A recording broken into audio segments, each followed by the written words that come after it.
2021-yil 1-oktyabrdan boshlab mamlakatimizda barcha davlat organlari va tashkilotlari, shu jumladan Qoraqalpog'iston Respublikasi Vazirlar Kengashi, viloyatlar va Toshkent shahar hokimliklarida mavjud shtat birliklari doirasida korrupsiyaga qarshi ichki nazorat tuzilmalari, compliance nazorat tizimi faoliyati yo'lga qo'yila boshladi.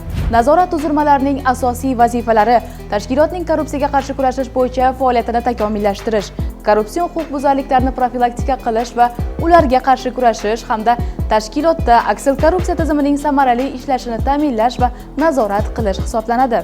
Tuzilma rahbarlari davlat organlari va tashkilotlari tomonidan korrupsiyaga qarshi kurashish agentligi bilan birgalikda o'tkaziladigan ochiq tanlov asosida ishga qabul qilinadi.